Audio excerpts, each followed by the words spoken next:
sa logo o flag ng California noong panahon na nagkaroon ng pagkakaisa ang mga unang tao sa California at yung mga British na nag-colonize doon.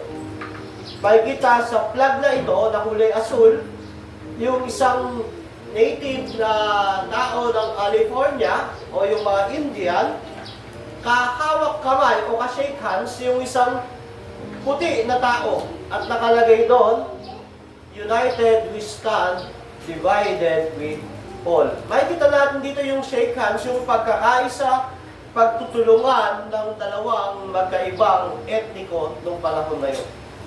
Ganun din sa message natin ngayong umaga sa pagpapatuloy ng ating pag-aaral ng libro ng Galatia. Makikita natin si Apostol Pablo kasama ang kanyang grupo, si Barnabas, si Tito, na pumunta sila sa Jerusalem para makita o makausap ang grupo ng mga apostol, si Juan, si Santiago at si Pedro, at sa pagkikita nila na ito, binigyan ng right hand of fellowship o pakikipagkasundo ang grupo ni Pablo at ang grupo ng mga apostol. Samahan niyo po ako sa paghahayag ng salita ngayon. Tayo ay dumako sa pagpapatuloy sa Galatia chapter 2 verse 1 to 10. Sa ikalawang kapitulo ng Galatia, versikulo 2 ay 1 hanggang 10. Say amen po pag andun na kayo. Galatia chapter 2 verse 1 to 10.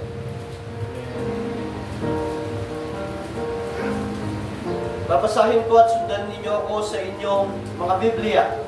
Sabi diyan, makalipas ng 14 na taon, muli akong pumunta sa Jerusalem kasama si Bernabe. Sinama ko rin si Tito. Bumalik ako sapagkat inihayag sa akin ng Diyos na dapat akong pumunta doon. Nakipagpulong ako ng sarilinan sa mga kinikilalang pinuno ng iglesia at inilahad ko sa kanila ang magandang balitang pinangaral ko sa mga hentil. Ginawa ko ito dahil ayaw ko mawala ng kabuluhan ng aking ginawa at ginagawa pa. Kahit na isang Griego, ang kasama kong si Tito, hindi nila pinilit na magpatuloy ito. Kahit may ilang huwad na kapatid na nagtangka ng gayon. Nakihalubilo sila sa amin upang manmanan ang kalayaang taglay natin kay Kristo Jesus. Nais nila kaming maging mga alipin. Hindi kami nagpailalim sa kanilang kagustuhan kahit isang saglit upang maingatan namin para sa inyo ang tunay na kahulugan ng magandang balita. Ngunit walang dinagdag sa akin ang mga kinikilalang pinuno. Hindi mahalaga sa akin kung sino man sila sapagkat walang tinatangi ang Diyos. Sa halip, kinilala nila na pinagkatiwala sa akin ang pangangaral ng magandang balita sa mga hentil. Kung paano pinagkatiwala kay Pedro ang pangangaral ng magandang balita sa mga Hudyo, ang Diyos na nagbibigay ng kapangyarihan kay Pedro na mangaral sa mga Hudyo, ang siya ring nagbigay sa akin ng kapangyarihang mangaral sa mga hentil. Nakita nila Santiago, Pedro at Juan na mga kinikilalang haligi ng iglesia ang kagandahang loob na ibinigay sa akin, kaya't kami ni Bernabe ay buong puso nilang tinanggap bilang mga kamanggagawa. Pinagkasunduan namin na kami sa mga hentil mga ngaral at sila namay sa mga Hudyo. Ang hiling lang nila ay huwag kami namin kakaligtaan ang mga dukha na siya namang masikap kong ginagawa. Salamat po sa pagkabasa ng salita ng Panginoon. Kung inyong mamarapatin, makibukas kayo sa Gawa chapter 15. Gawa chapter 15. Iyan yung konteksto ng background ng Galatia chapter 2. Makikita natin sa Gawa chapter 15.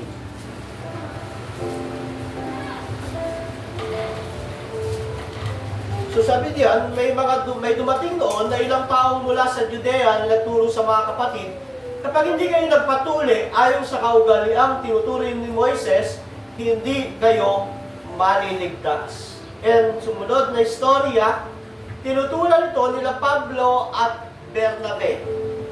Nung tutulan ito ni Pablo at Bernabe, yung pagdating ng mga tao na galing Judea o Jerusalem, napagpasyahan ng iglesia sa Antioquia na ipadala si Pablo, si Bernabe, si Tito, ang grupo nila para kausapin ang mga apostol.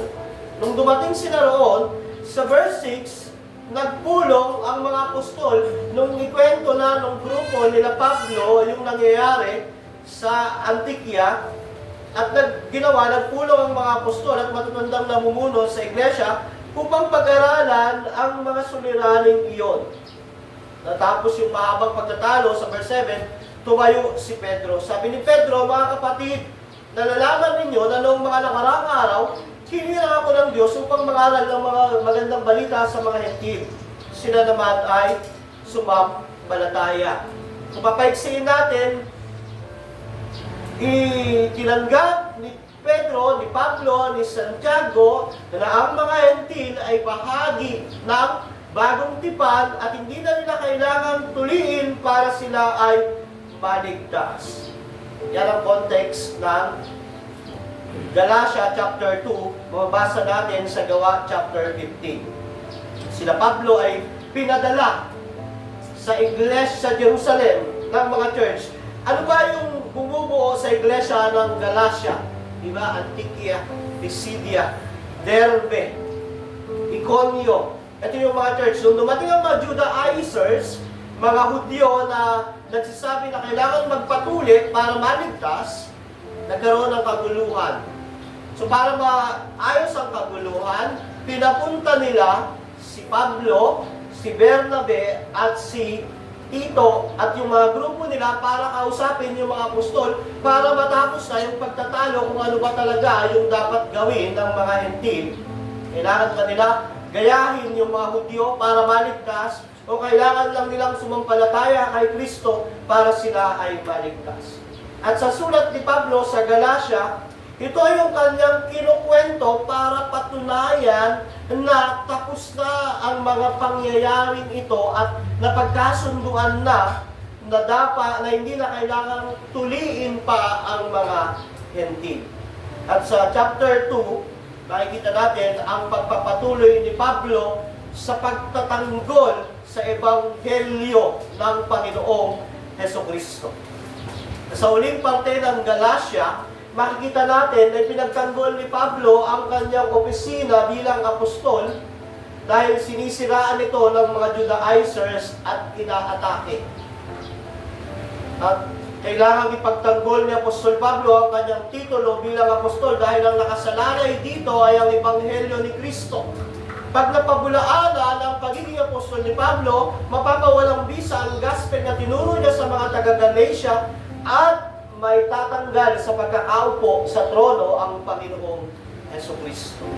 Kaya nga sa last part ng Galatia 1, kinuwento ni Pablo ang kanyang buhay paglilingkod, yung kanyang present life. Hindi na siya people pleaser, siya ay God pleaser. Pagkatapos kinuwento niya yung nakaraang buhay niya bilang persecutor ng church, nag-ausig ng iglesia. Pagdating sa uling bahagi, kinuwento niya yung pagkatawag sa kanya ng Diyos mula sa eternidad, ang pagliligtas sa kanya para maging apostol.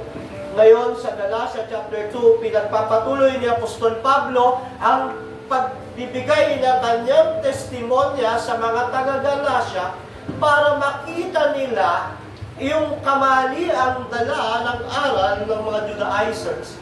Kaya sabi niya, after 14 years, bumalik siya sa Jerusalem. Di ba, ang conversion ni Apostol Pablo, 3 years siya sa Arabia, kung saan doon ay inaral niyang mabuti ang lumang tipan, na dahil mali ang view niya noon dahil siya ay Pariseo, at nung nakakilala siya kay Kristo, kailangan niyang aralin ng Old Testament muli sa mata na ng isang Kristiyano at hindi mata ng isang legalistic na Pariseo. At after 3 years, nagpunta siya sa Jerusalem, nakita niya roon yung apostol, 15 days silang nag-usap ni Pedro.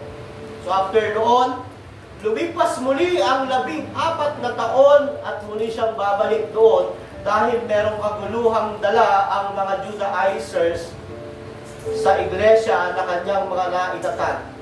At sabi sa verse, para mas malinaw pa ang mga aral na kumakalat na dala ng Judaizer, para malinaw kung tama o mali, o tama yung turo ng mga ni Pablo, o yung gospel ni Pablo ay tama o kaparehas ng gospel ng mga apostol.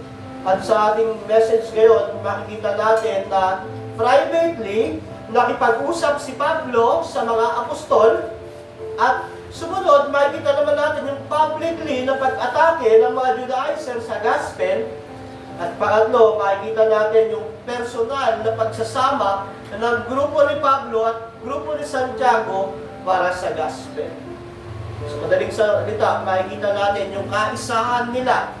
Gentil, Hudyo, kaisahan sa iisang gospel. At yun po ang message natin ngayong umaga, ang kaisahan sa isang gospel. Makikita po natin sa passage ng Galatia chapter 2 verse 1 to 10, merong tatlong grupo. Ang grupo ni Pablo, kasama niya si Barnabas, si Tito. Si Barnabas ay isang Hudyo na tuli, si Tito ay isang Griego na hindi tuli. Ito yung unang grupo. Sila ay pinadala ng mga taga-Antikia para linawin kung ano ang tunay na gospel sa mga apostol. At makikita natin yung pangalawang grupo, yung mga false brothers. Ito yung mga Hudyo na mababasa natin na nagmamatyan at nagsisiyasat sa kalayahang taglay ng grupo ni Apostol Pablo. At makikita natin yung pangatlong grupo, ito ay grupo ng mga apostol at mga Hudyo, grupo ni Santiago, ni Pedro at ng mga Hudyo. Sa unang bahagi ng kwento, makikita natin ang mga ginawa ng grupo ni Pablo. Ang unang ginawa ay makipagkita ng pribado sa grupo ng mga apostol after 14 years. Kaya yung una nating points, ang pribado na pakipag-ugnayan sa ebanghelyo. Sa verse 1, sabi diyan, makalipas ang 14 na taon, muli akong pumunta sa Jerusalem kasama si Bernabe at sinama ko rin si Tito. Pumunta si Pablo sa Jerusalem hindi dahil pinatawag siya. Ito ay kusang desisyon ng grupo ni Pablo para linawin ang usapin tungkol sa ebanghelyo. Hindi siya inutusan o sinamon o pinapunta, kaya makikita natin yung kanyang sariling desisyon. Magpapakita ito na hindi second class na apostol si Pablo gaya ng mga tinuturo ng mga Judaizers. 14 years bago siya pumunta, yun yung conversion niya. Ngayon 17 years na. 17 years, simula na ma-born again si Pablo, nangaral siya sa mga hentil. At during these 17 years, meron ng isang matatag na ministeryo, si Apostol Pablo. At sa kanyang pagpunta sa Jerusalem, meron siyang dalawang testigo na napakahalaga. Si Barnabas, isang Hudyo na tuli. Si Tito, isang Griego, hindi tuli. At ang reason, kaya sila pupunta dahil niloob o pinahayag ng Diyos kay Pablo at sa grupo nila na kailangan nilang linawin ang lahat para siguraduhin ang ebanghelyo na tinuturo nila. Sa verse 2, sabi diyan, bumalik ako sapagkat inihayag sa akin ng Diyos na dapat akong pumunta doon. Ginawa ko ito dahil ayaw ko mawalan ng kabuluhan ang aking ginagawa at ginagawa pa. Makikita natin dito kung gaano kahalaga kay Apostol Pablo ang ebanghelyo. Kung gaano kahalaga sa kanya ang kanyang pangangaral at pagtuturo ng katotohanan. After 17 years, 3 years, pumunta siya roon. After 14 years, 17 years na, babalik siya roon para linawin ang lahat. At ginawa niya ang pagpunta na iyon ng pribado. Unang-una dahil meron siyang respeto sa mga church leader ng Jerusalem.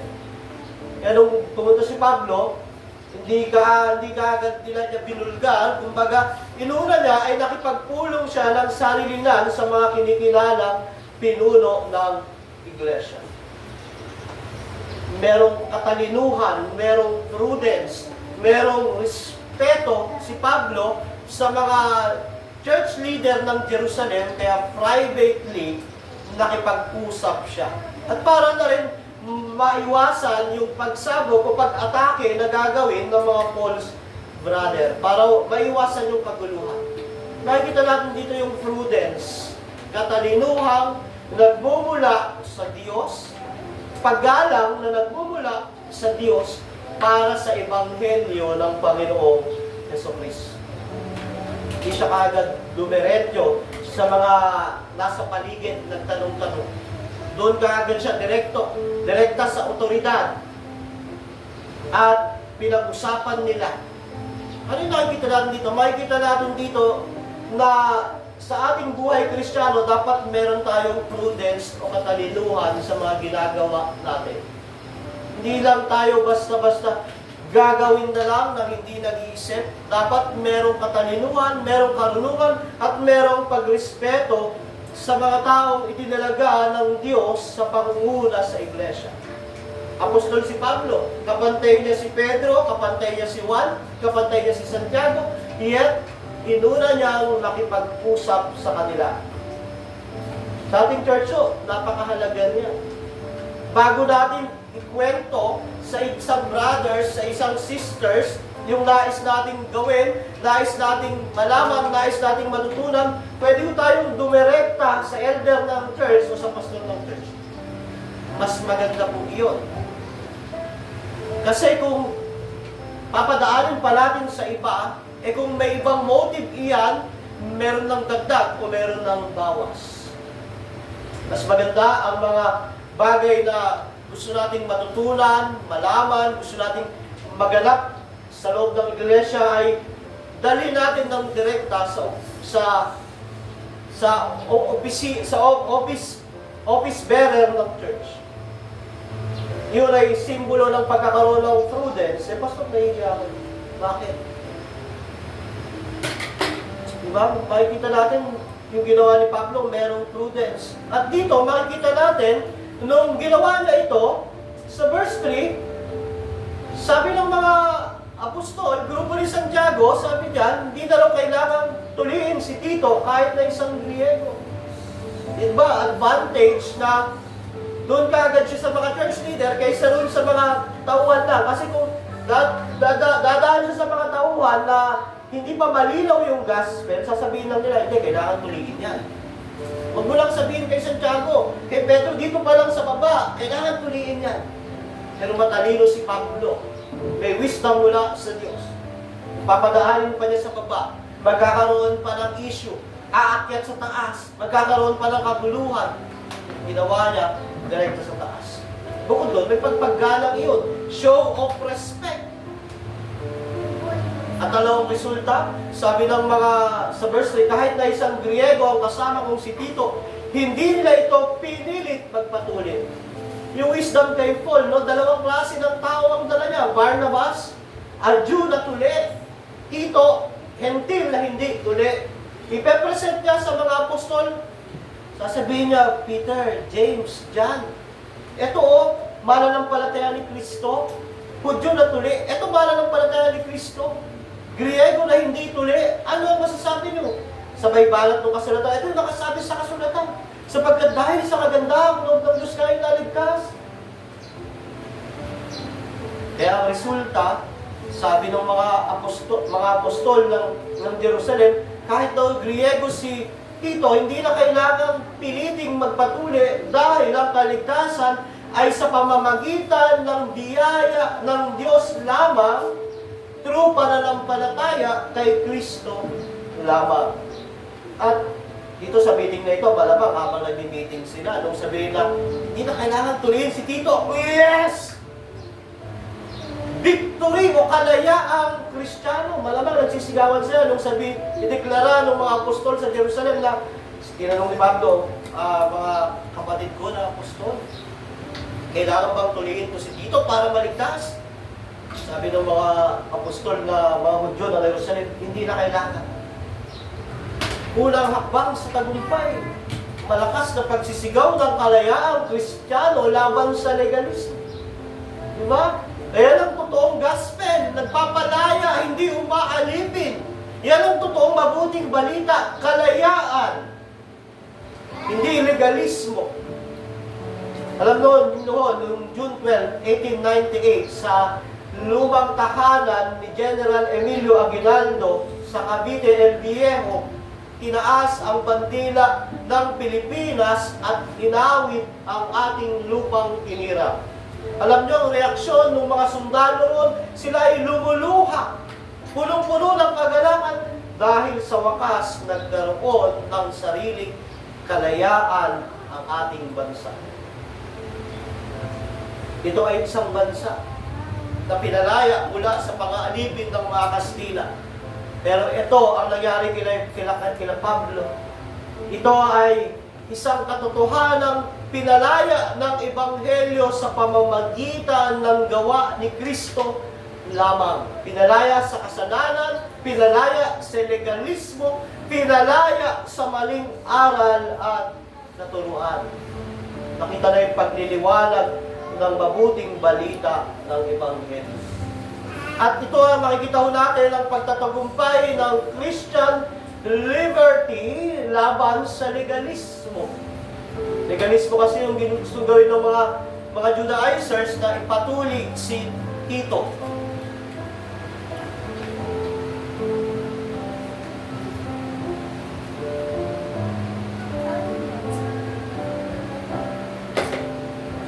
At bilang sagot ng Ebanghelyo, hindi kailangan ng pagtutuli dahil sapat si Kristo. Dahil sapat ang kamatayan sa krus ni Kristo, hindi mo kailangan sundin ang tradisyon na tinuturo ni Moises. Pero pastor, nung binasa ko yung Acts 16:3, tinuli ni Pablo si Timoteo. Bakit ganun? Bakit pagdating dito sa Acts 15, hindi pinatuli si Tito? Hindi pinasunod si Tito sa tradisyon ni Moises, samantalang si Timoteo, sa Gawa chapter 16, pinatuli ni Pablo. Anong reason? Dahil nung panahon na yun, ang kasama ni Pablo ay mga Hudyo na immature. Para hindi masugatan ang kanilang konsensya, kailangang gawin iyon para hindi sila ma-offend for the sake of fellowship, for the sake of grace pa rin. Not for salvation. Sumunod si Timothy sa pagtutuli, hindi for salvation, pero alang-alang sa mga kapatid na may hila sa pananampalataya. Pero dito sa case ni Tito, hindi pinatuli si Tito dahil ang mga legalistang Judaizer ay mga false brothers na gustong idagdag sa kaligtasan ang legalismo ng pagtutuli. Merong dalawang magkaibang sitwasyon. Si Tito, ninanais ng mga false brother na tuliin para sa kaligtasan, hindi pinatuli ni Paul at ng mga apostol. Si Timothy, na para makasama yung mga mahihinang Hudyo sa pananampalataya, para hindi sila matisod, tinuli ni Pablo for the sake of their conscience. Totoo, ang pagiging Kristiyano ay merong kalayaan. Pag hindi pinagbawal ng Biblia, tahimik ang Biblia, it's Christian liberty. Yet dapat tignan natin ang conscience ng mga tao na nasa paligid natin. Lalo na kung merong mga mahihina sa pananampalataya. Mga kapatid, anong ginagawa natin sa Christian liberty na meron tayo? Baka inaabuso natin, nagiging sanhi tayo ng pagkakatisod ng mga mahihina sa pananampalataya. Anong ginagawa natin sa Christian liberty na mabiyayang binibigay ng Diyos? Baka sinasamantala natin na nagiging sanhi ng pagkakatisod ng mga mahihina sa pananampalataya. O baka naman tayo ay legalismo na gusto nating dagdagan ang kaligtasan sa pamamagitan ng church membership, baptism, Lord's Supper. Pero hindi ko sinasabi na hindi kailangan niyon, pero walang kinalaman niyon sa kaligtasan nyo. Iyon ay atibayan ng pagsunod sa Diyos. Pero hindi makakadagdag iyon sa kaligtasan nyo. Yun ay para sa kaayusan ng iglesia. Kaya sabi ng isang Puritan, kung ang katotohanan ng Ebanghelyo ay nakasalalay sa seremonya at pisikal na gawa, bakit hindi hiniling si Tito na tuliin? Kahit nasa harap siya ng mga kinikilalang apostol. Kung ang pagiging kabilang sa bayan ng Diyos ay nasusukat sa ating pinagmulan, kultura, bakit pinatunayan ng mismong mga apostol ang biyaya ay isa at pantay para sa lahat, Hudyo man o Hentil? At ito yung pinupunto ni Apostol Pablo sa mga taga-Galacia. Sabi niya, bakit kayo naniniwala sa mga false brothers? Eto nga nung sinusulat ni Pablo ang Galacia, pinupunto niya na ito. Pumunta ako 14 years after ng huli kong punta at hindi pinatuloy ng mga apostol si Tito.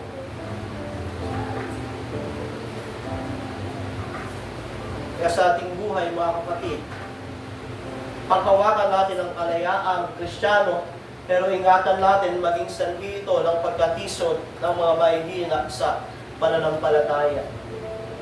So after ng private address niya,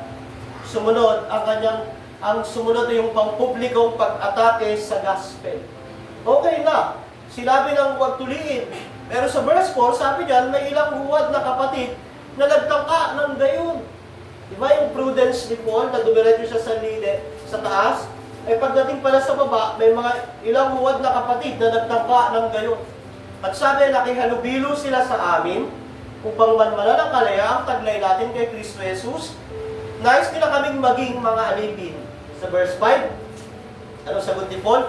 Hindi kami nagpailalim sa kanilang kagustuhan kahit isang saglit, upang maingatan namin para sa inyo ang tunay na kahulugan ng magandang balita. Sabi ni Paul, may mga false brothers. Ito yung second group. First group, third group, nag-meeting, nagkasundo na. Ngayon, pumasok yung second group. At ang gusto ng second group, tuliin si Tito. At sila ay nakihalubilo sa grupo ng first group at third group para masdan yung kalayaang Kristiyano. Nung sabi ni Pablo, hindi kami nagpailalim sa kanilang kagustuhan kahit isang saglit. Makikita natin sa pangalawang puntos, yung pangalawang grupo, yung mga false brothers. Yung Greek word na ginamit dito ay Zoodadelphos. Zuda, ibig sabihin, untrue, erroneous, deceitful, mga mandaraya, wicked, sinungaling na kapatid. Kaya Zoodadelphos. Zuda, mga fake, Delphos, brothers, mga untrue brothers, erroneous brothers, deceitful, wicked, a liar. Sila yung mga nasa church ng Jerusalem na nagpapanggap. May mga panlabas na kabanalan at pagsunod. Pero sa loob ng isip nila, sila ay legalistic. Kailangan pa rin gawin yung sinasabi ni Moises. At nung panahon ng Panginoong Jesus, sabi niya sa Matthew 7:15 at 7:16, ito raw ay mga lobo, mga tupa na nagpapanggap na tupa, mga lobo na nagpapanggap na tupa na makita ang kanilang pananampalataya sa pamamagitan ng ang kanilang bunga sa pamamagitan ng kanilang gawa. Makikita natin sa verse 4 at verse 5 dahil naatake nila ang gospel publicly sa pamamagitan ng mga taktika. Makikita natin yung taktika ng mga false believers. Una, nakikihalubilo sila sa mga believers. Kaya sabi ni Paul sa verse 4, verse 4, kahit may ilang huwad na kapatid na nagtangka ng gayon, nakihalubilo sila sa amin. Ang unang taktika ng mga false believer ay makihalubilo. Hindi sila galing sa likod ng church, sila ay galing sa harap. Nakangiti sila, may sense sila ng kabanalan, meron silang sense ng concern. Pero ang reason bakit sila andoon ay para i-deceive. Sa atin panahon ngayon, ganun din.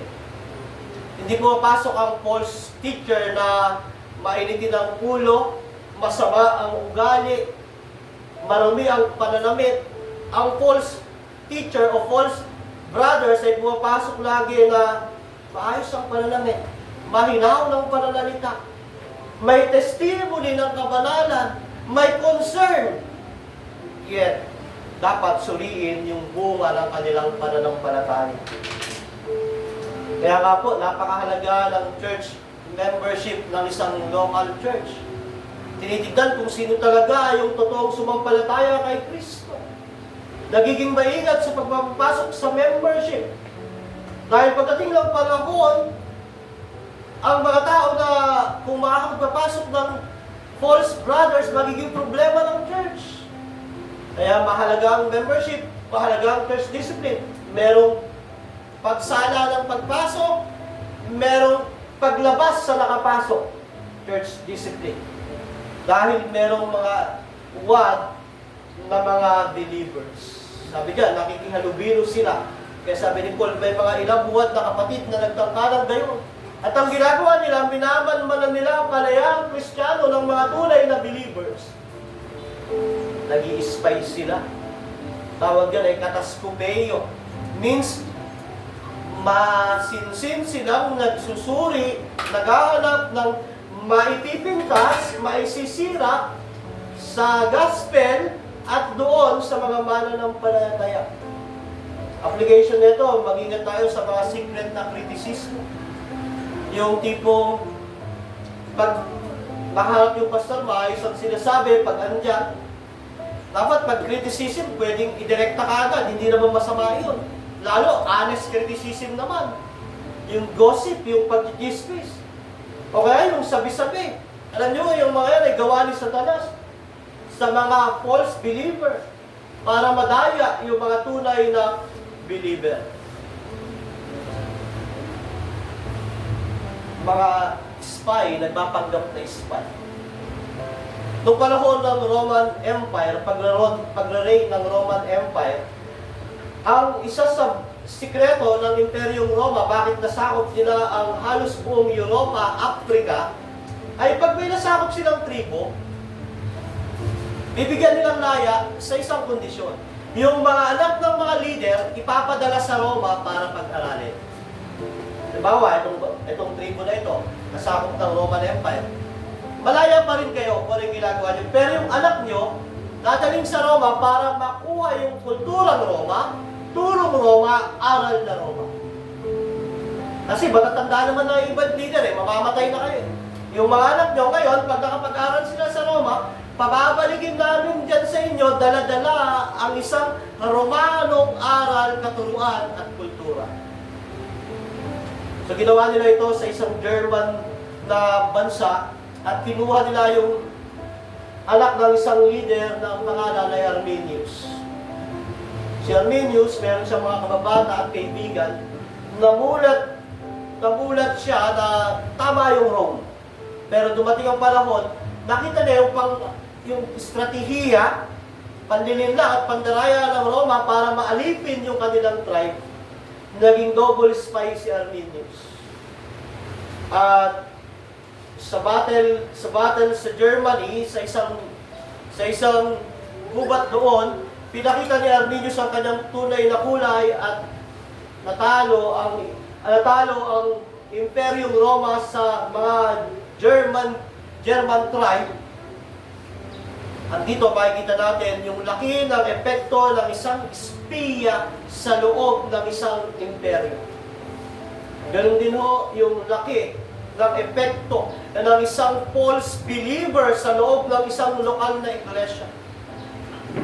Ganun kalaki ang epekto ng isang hindi totoong mananampalataya sa loob na magiging miyembro at gagawa ng mga bagay na pinagagawa ni Satanas para guluhin ang church.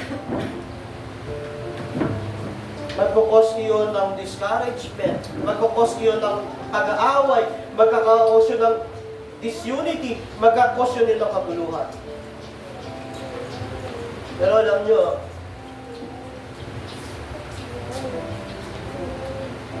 mabuti pa rin ang Diyos. Andito na yung sulat ng Galatia para i-remind sa bawat isa sa atin na maging mapagbatsyag, maging masuriin. Ayon sa ating sarili mismo, suriin din natin yung ating sarili. Baka puno pala tayo ng pride, wala na tayong humility.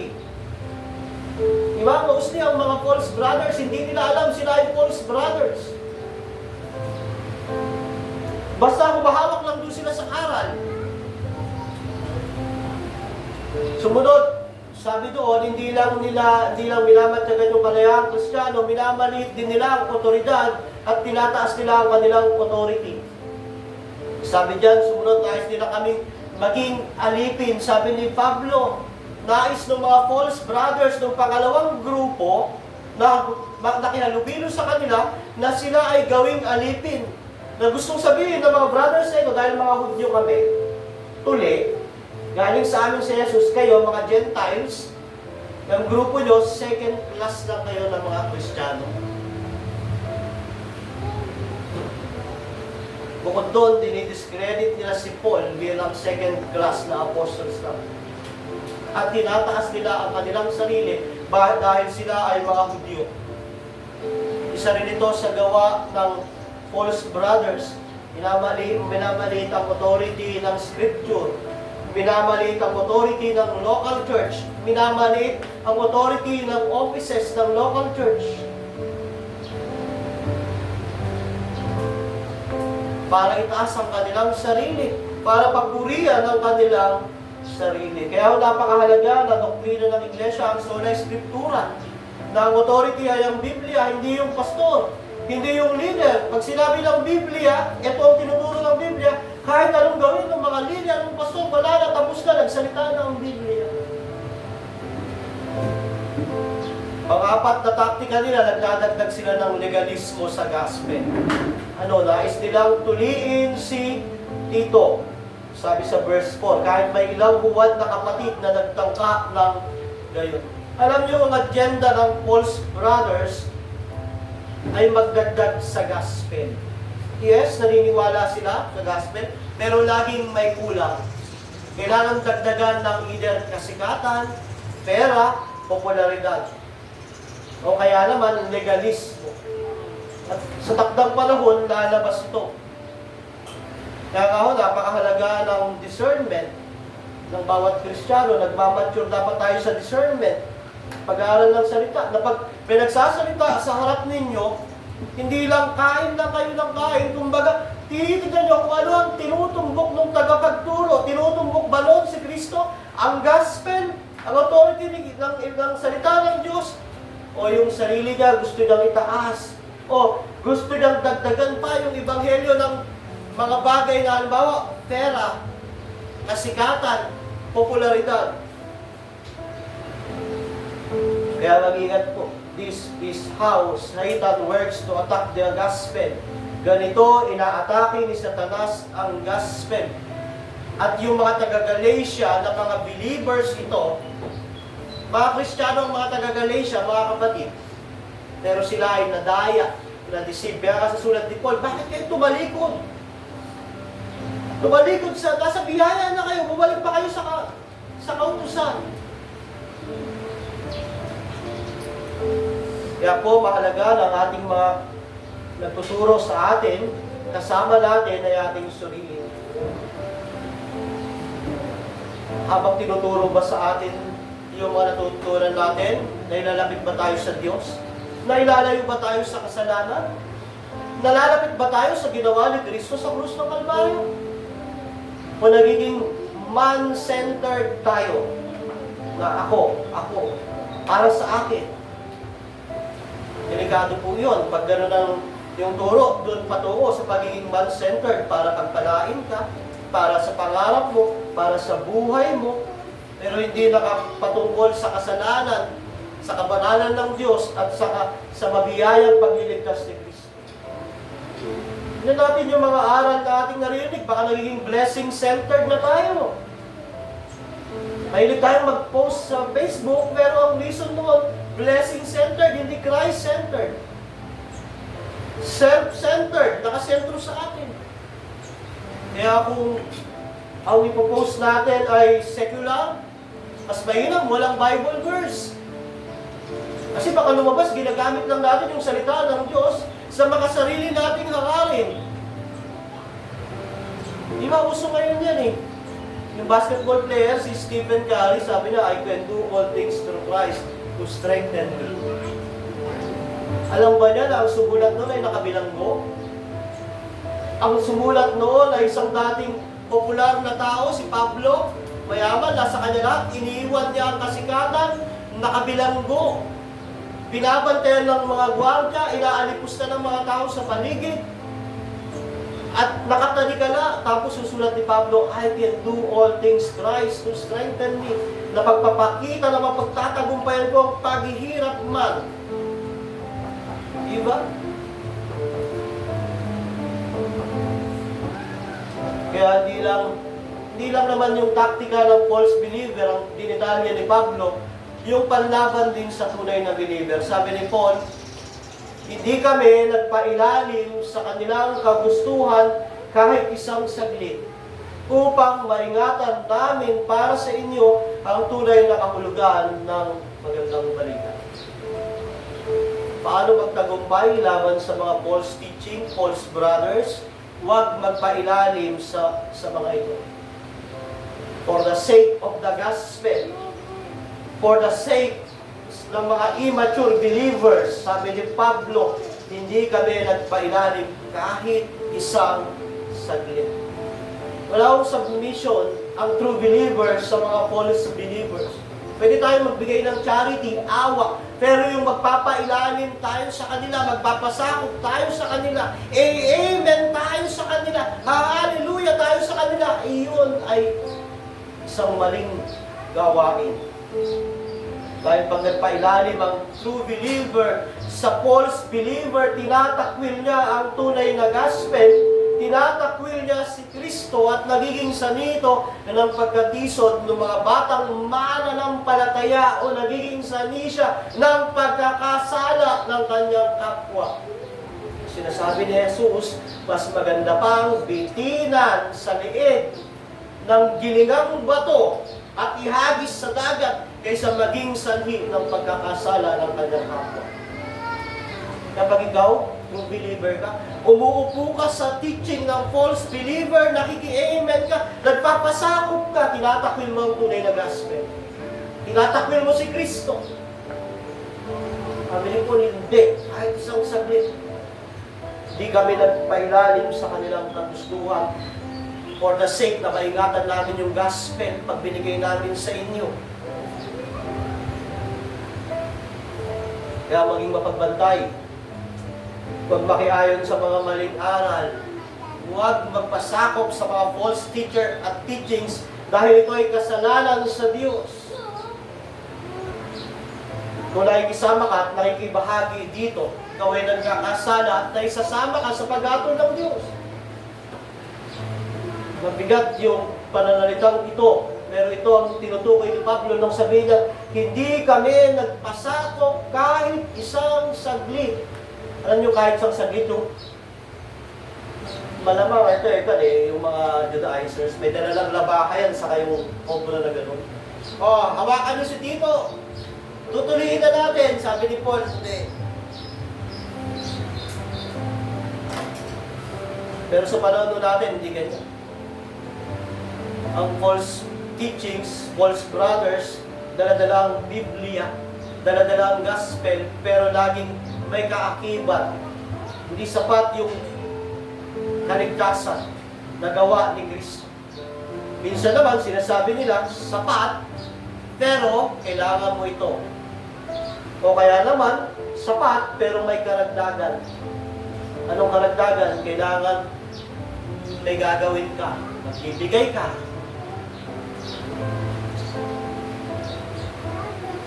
So pagkatapos noon,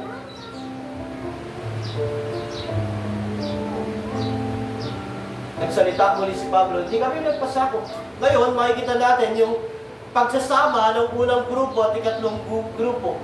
Una yung, ano ba tawag dito? Yung una natin ay yung private o privado, pakikipag-usap ni Pablo sa mga leader sa group 3. Pangalawa, yung pampublikong pag-atake ng group 2 na hindi man lang nagpasakop ang mga group 1 kahit isang saglit. Ngayon, yung personal na pagsasama ng unang grupo at pangatlong grupo para sa isang ebanghelyo. Sabi ni Pablo sa verse 6, ngunit walang nilagdag sa akin ang mga kinikilalang pinuno Hindi mahalaga sa akin kung sino man sila sapagkat walang tinatangi ang Diyos. Huwag natin ma-misinterpret na merong pagkakagalit si Pablo at yung mga apostol. Medyo mabigat lang magsalita si Pablo. Gusto niya lang sabihin, yung authority nila Juan, nila Santiago, ni Pedro, kagaya lang nung sa akin. Wala silang dinagdag sa akin. Kasi baka ma-misinterpret natin, ako parang galit si Pablo sa kina Pedro. Kasi sabi niya, walang dinagdag sa akin ang mga kinikilalang pinuno. Hindi mahalaga sa akin kung sino man sila. Gusto lang sabihin, hindi siya man-pleaser, hindi niya tinitignan yung title, hindi niya tinitignan kung sino sila dahil sa harap ng Diyos, pantay ang mga believer. Sa kanilang opisina, bilang apostol, sila ay parehas. At sabi sa halip, kinilala nila na pinagkatiwala sa akin ang pangangaral ng magandang balita sa mga hentil, kung paano pinagkatiwala kay Pedro ang pangangaral ng magandang balita sa mga Hudyo. Ang Diyos na nagbigay ng kapangyarihan kay Pedro na mangaral sa mga Hudyo, ang siya rin nagbigay sa akin ng kapangyarihang mangaral sa mga hentil. Nakita ni na Santiago at Pedro at Juan na mga kinikilalang haligi ng iglesia ang magandang loob na binigay sa akin, kahit kami ni Bernabe ay buong pulso nilang tinanggap bilang mga kamanggagawa. Sa English, binigay yung right hand of fellowship. Pinagkasunduan namin na kami sa mga hentil mangaral at sinanamay sa mga Hudyo. Ang hiling lang nila ay huwag naming kaligtaan ang mga dukha na siya namang masikap kong ginawa. Sa personal na pagsasama sa gospel, nagkasundo sila, binigay ng mga apostol sa Jerusalem, mga Hudyo, sa grupo nila Pablo, yung right hand fellowship, pero may addendum. Ano yung addendum? Huwag kakalimutan ang pagtulong sa mga dukha. At sabi ni Pablo, yan din yung eager namin na ginagawa. At bilang panimula nga po, walang bidwaan, kundi pagkakaunawaan ang grupo nila. Walang pag-aaway. Nais lang ni Pablo na ipakita yung pagkakapantay-pantay. Hindi lesser apostle si Pablo. Ang mga hentil ay hindi lesser Christian. Wala nang division ang mga believers sapagkat walang tinatangi ang Diyos. Sino na nakita rito ng tabernakulo noong panahon ng Panginoong Jesucristo ay sa painting lang. Ang tabernakulo ng mga Hudyo ay merong 4 na bahagi. Una, ang court of priests o yung dakong kabanal-banalan, andun yung what the voices. So, yun ang una. Pangalawa ay yung court of women's. Pangatlo, yung court of Gentiles. At sa labas, yung western wall o yung mga hindi bahagi. Sa court of Gentiles, andoon yung mga hentil na nakakilala kay Yahweh. Pag sila ay sasamba, dahil hindi sila puro Hudyo, doon sila sa court of Gentiles. Dito sa court of Gentiles, ang mga Pharisee nagbebenta ng mga kambing na may diferensya, tupa. At sa court of Gentiles, dito, nilinis ni Jesus. Dito niya, tinaob yung mga namamalit ng pera sa court of Gentiles. Sa court of Gentiles, ang mga pwede lang sumamba dyan, ay ang mga hentil. Sa court of women, mga Hudyo na babae, at mga ordinaryong Hudyo, pwede. Sa court of priests, yung mga purong Hudyo na mga pari. At dun sa Holy of Holies, yung pinaka-leader lang ang nakakapasok kada isang taon. 5 pala. Ngayon, nung ang Panginoong Jesucristo ay dumating, nawalan na lang kabuluhan ito.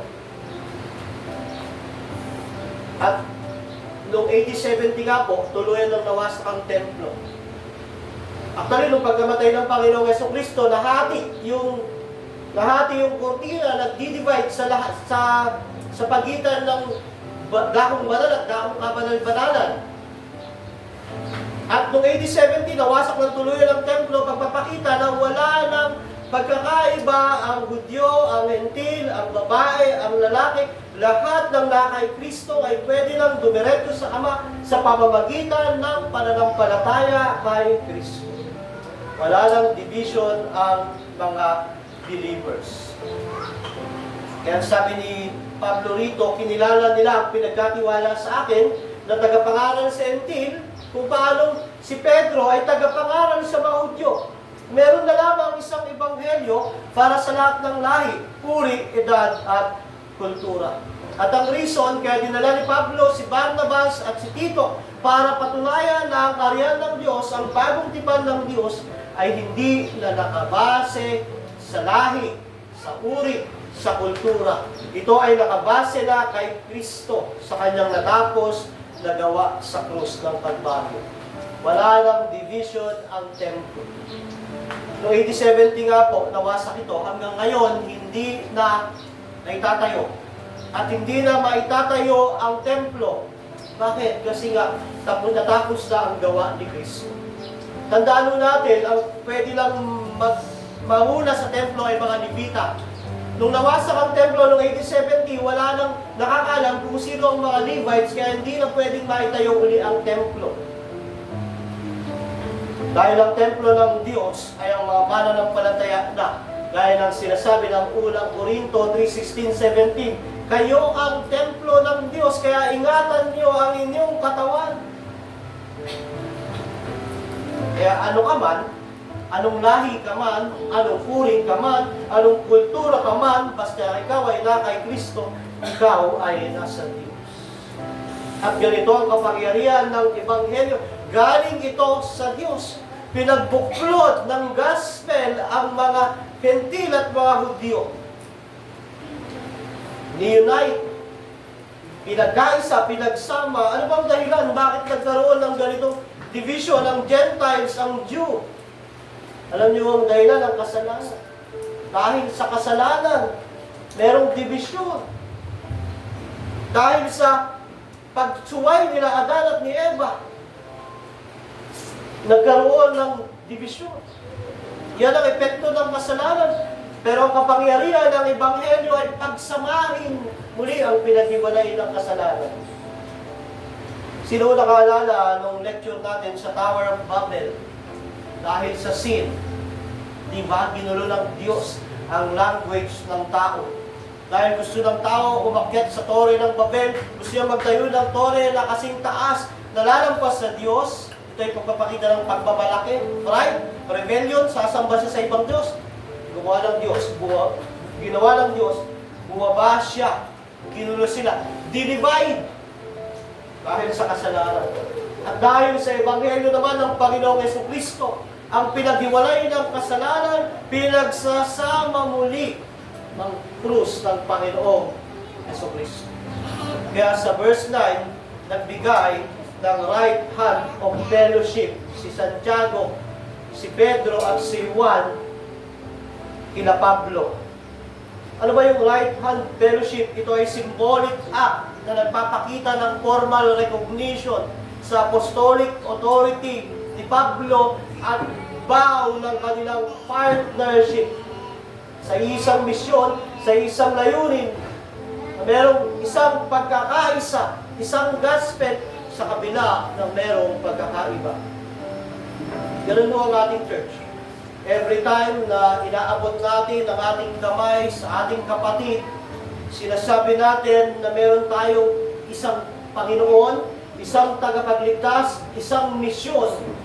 Subalit, magkaiba tayo. Pero dahil sa gospel, tayo ay nagkakaisa. Kaya yung right hand of fellowship, ginagawa natin after ng worship, before worship, Happy Lord's Day. Sinasabi mo sa kapatid mo na meron tayong isang gospel, meron tayong isang Panginoon, meron tayong isang tagapagligtas, meron tayong isang misyon. Gayon din sa Lord's Supper. Sa panahon na tayo nakikipag-partake ng Lord's Supper, hinaalala natin yung gospel ng Panginoong Jesucristo, pinapakita yung isang tagapagligtas at isang ebanghelyo. Pero dito, binigyan ng right hand of fellowship. Kaya hindi tayo nakikipag-right hand of fellowship sa mga false believer at mga false teacher. Di ba? Hindi tayo umaten ng misa ng Roman Catholic, tapos nalapit tayo sa parang. Hindi. At alam niyo, sa aming family worship, sa sulat ni Judas, mababasa roon, sabi ni Judas sa kanyang babala, kahiya-hiya na makasama ninyo ang mga bulaang tagapagturo, mga false believers sa inyong pagsasama. Di huwag niyo daw babatiin, sabi ni Judas. Ayun lang ang kagandahan sa aming family worship. Bagong hymn na yung aming inaawit at napapractice lalo ako na i-expose yung salita ng Diyos sa aking mga anak. Yet hindi naman yun perfect kasi hindi naman sila magtatanong na mahirap eh. Pero nakakatulong yun para mas maipaliwanag yung salita ng Diyos. At makikita natin na gaano kahalaga yung right hand of fellowship sa ating church.